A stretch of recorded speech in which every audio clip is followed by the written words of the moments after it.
Et la controverse entourant la loi 21 du Québec et la réaction d'Ottawa, ce sera justement notre premier sujet de discussion avec nos observateurs politiques, que je retrouve avec plaisir Sheila Copps, ancienne vice-première ministre libérale, Marc-André Leclerc, ex-chef de cabinet du conservateur Andrew Scheer, Richard Nadeau, ancien député du Bloc québécois, et Farouk Karim, ex-attaché de presse du NPD. Alors, bonsoir à vous quatre. Bonsoir. Bon, Farouk, je vais commencer avec vous parce que on a assisté, en fait, à un changement de cap, je dirais, du chef du NPD, M. Singh, qui était plutôt évasif sur la question lors de la campagne électorale, est maintenant catégorique. Ottawa doit participer, selon lui, à la contestation de la loi 21 sur la laïcité maintenant. Pourquoi ce changement de cap soudain chez les néo-démocrates? Oui, la position initiale jusqu'à date de M. Singh, c'est évidemment, il était contre la loi, mais il disait qu'un gouvernement NPD n'interviendrait pas à la Cour suprême. Ça a changé depuis maintenant 24 heures. La raison principale, je crois que la position que M. Singh exprime maintenant reflète beaucoup plus sa position personnelle. Donc, il est beaucoup plus à l'aise. Il est contre la loi 21 et demander au gouvernement d'intervenir, un gouvernement NPD. Je crois que c'est en positionnement face aux gens qui sont contre la loi 21 dans un positionnement beaucoup plus clair. Et ça fait 2 élections que M. Singh fait au Québec et manifestement, les 10 % d'appui que M. Singh recueille au Québec, je suis pas mal convaincu que dans ce 10 % il doit pas avoir grand monde qui appuie la loi 21. Donc, en termes de coût politique au Québec, ça devrait être minime. Oui, ça va être à voir. Marc-André, du côté des conservateurs, il y a des députés qui dénoncent, on le sait, eux aussi, la loi 21, après la controverse de la professeure à l'école de Chelsea. Ils vont beaucoup plus loin que leur chef, Erin O'Toole. Est-ce que ça place M. O'Toole, je dirais encore une fois, dans une position délicate?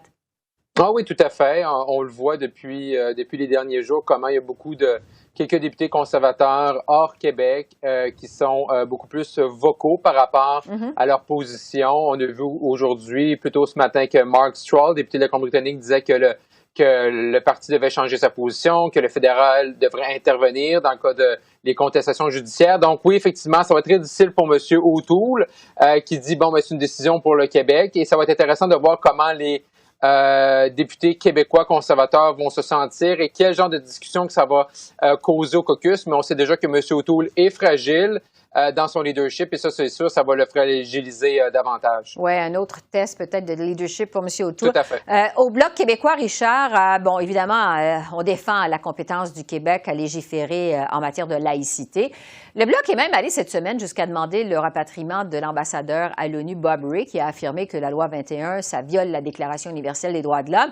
Est-ce que vraiment le Bloc pense que ça va avoir un impact? Écoutez, pour ce qui est de M. Rae, on va le laisser de côté. Là, c'est un ambassadeur du Canada qui s'en permet beaucoup. Il aurait bien aimé être premier ministre libéral, lui qui avait été premier ministre NPD en Ontario. Il y en a une chose qui demeure, c'est que la division entre la religion et l'État doit être exprimée. La laïcité de l'État, ça veut dire que toutes les religions ont droit de citer, mais que les représentants de l'État ne doivent pas favoriser une religion ou un autre. Une fois qu'on a dit ça, on a des principes là fondamentaux qui sont des principes qui ont été élaborés par les révolutions libérales comme les mouvements qui veulent la laïcité, qui veulent une vision sociale d'égalité parmi tous dans la société et dont l'État se dégage d'une représentation. Mais qu'est-ce que vous pensez de la réaction, juste pour revenir sur l'histoire de Chelsea, cette professeure qui a été réaffectée à d'autres fonctions parce qu'elle ne veut pas enlever son hijab. Qu'est-ce que vous avez pensé de la réaction du Bloc relativement à cette controverse? Écoutez, il y a une chose qui est certaine, c'est que Mme Anne-Vary est allée déclarer dans le journal ontarien anglophone d'Ottawa que son geste était un geste politique pour démontrer son désaccord avec une loi de l'Assemblée nationale du Québec, qui est une loi tout à fait légitime. Même Mme Anglade du Parti libéral du Québec dit qu'elle ne peut pas appuyer Mme Anne-Vary, le Bloc québécois sûrement pas. Et puis de jouer le Canada anglais qui joue du Québec bashing en prenant cette personne comme martyr, n'est-ce pas, d'une loi pourtant légitime au Québec, démontre à un moment donné que le gouvernement fédéral ne respecte pas les compétences du Québec dans la matière de légiférer au niveau d'embaucher des enseignants, par exemple. Sheila, vous venez d'entendre vos collègues. Oui, allez-y. Vous voulez répondre à Richard, allez-y. Prenons pas le cas de Chelsea, mais par contre le cas du chef du NPD.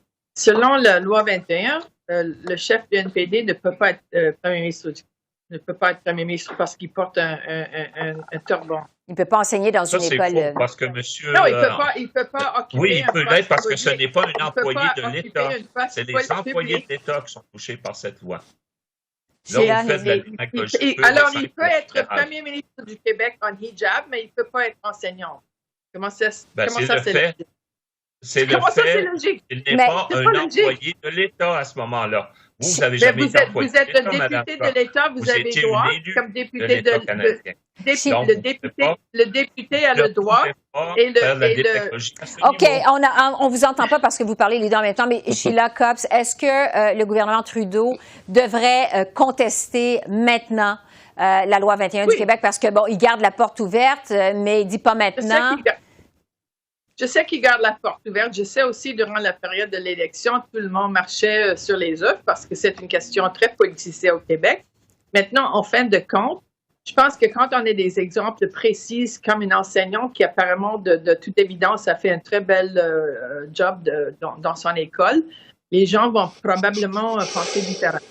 Mais dans le cas du Parti libéral fédéral, oui, le premier ministre du Canada doit aller de l'avant avec une plaidoyer ensemble avec les autres intervenants dans la Cour. Oui, parce qu'entre-temps, il dit qu'il ne veut pas donner l'excuse au gouvernement du Québec d'une ingérence fédérale dans les compétences provinciales. Right. Bon, je vais vous entendre sur le bilan de ce début de session parlementaire. On s'en va vers la pause du temps des fêtes dans 2 jours. Ça aurait été un court début de session parlementaire, 4 semaines seulement. Farouk, le NPD ne semble pas avoir eu un rapport de force aussi grand que prévu pendant ces 4 semaines. Est-ce que les néo-démocrates sont les grands perdants de ce début de session parlementaire? Moi, je le voyais autrement. La législation sur le bannissement des conversions de thérapie, ça, le NPD appuyait ça. Il va y avoir un projet de loi sur les 10 congés de maladie pour les employés fédéraux. C'est un projet que le NPD se battait depuis des années, donc ça devrait passer. Il y a par contre le projet sur l'aide à la COVID que le NPD va voter contre parce que ce nouveau projet-là va diminuer de l'aide à certaines personnes. Et là, on se rentre dans une 5e vague, donc ça va être compliqué. Mais en général, je crois qu'ils se sont quand même tirés d'affaire. Remarquez que la session était courte. Je crois qu'on va l'oublier assez rapidement, d'autant plus que les gens sont pas mal préoccupés par le nouveau variant et le temps des fêtes. Et ça va être rebolote au début de l'année prochaine. Ouais. Richard, en fait, le Bloc québécois, à l'inverse du NPD, semble avoir été dans une meilleure position en ce début de session. Quel bilan vous faites, vous, de ce début de session pour le Bloc québécois? Écoutez, il faut cogner sur le clou, par exemple, des transferts en santé. Déjà, avec la mise à jour de Mme Freeland d'aujourd'hui, on ne tient pas à transférer l'argent aux provinces, alors que c'est une demande non seulement du Québec, mais de l'ensemble des provinces. On dit qu'il faudra attendre au prochain budget. Met tout son poids à cet égard. Et effectivement, mais écoutez, c'était une courte session. Même dans la façon de faire pour obtenir des nouveaux projets de loi de la législation, il va falloir attendre en janvier, puis en espérant que le gouvernement libéral a réalisé sa grande erreur d'aller en élection, parce qu'il n'a pas fait avancer sur le plan législatif des projets de loi majeurs qui étaient déjà en marche avant l'élection. Oui. Marc-André, chez les conservateurs, le début de la session, on le sait, on en parlait tout à l'heure, marqué par les problèmes de leadership d'Erin O'Toole. Est-ce que vous pensez que c'est derrière lui? En fait, probablement que non, puisque vous me parliez tout à l'heure des problèmes que pourrait représenter pour lui la loi 21 du Québec. Non, effectivement, les problèmes pour M. O'Toole ne sont pas terminés. Je pense que le seul point positif de la session pour lui, c'était de faire en sorte d'accélérer les procédures et les discussions concernant le projet de loi sur les thérapies de conversion. Donc ça, c'est un plus, c'est un étoile dans le cahier de M. O'Toole. Sinon, les questions par rapport à son leadership ne sont pas terminées. tant et aussi longtemps qu'il n'y aura pas le vote des membres, donc qui est rendu, qui est cédulé, là, planifié pour août 2023. Ça va être très difficile pour M. O'Toole d'avoir les coups des franges. Moi, si j'avais un conseil à lui donner, ce serait peut-être de devancer au moins à l'été 2022 pour que les membres puissent se prononcer et qu'après ça, M. O'Toole puisse agir en conséquence des résultats. Sheila, dans ce début de session, il y a eu aussi des spéculations sur l'avenir de M. Trudeau, parce que là, on spécule un peu sur l'avenir de M. O'Toole, mais il y a eu des spéculations également sur l'avenir de M. Trudeau. C'est fait demander d'ailleurs le premier ministre dans les entrevues de fin d'année s'il allait se représenter à la prochaine élection. Il répond oui à chaque fois. Mais quel est l'avenir, selon vous, pour Justin Trudeau? Je pense qu'après l'élection, qui n'a pas résolu nécessairement leur but de majorité, quand même, le gouvernement a très bien géré les dossiers et de COVID et aussi comme on suggère, les grands projets de loi comme sur la conversion, la thérapie de conversion. Alors, ça a l'air d'aller assez bien pour le moment. Il y a quand même des nuages dans l'horizon. C'est la question de l'inflation qui est toujours soulevée par le critique financière des conservateurs. Mais en général, je pense que le gouvernement s'en est sorti assez bien.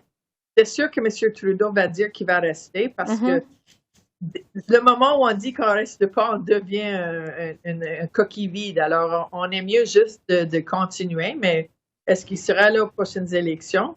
C'est seulement M. Trudeau qui le sait.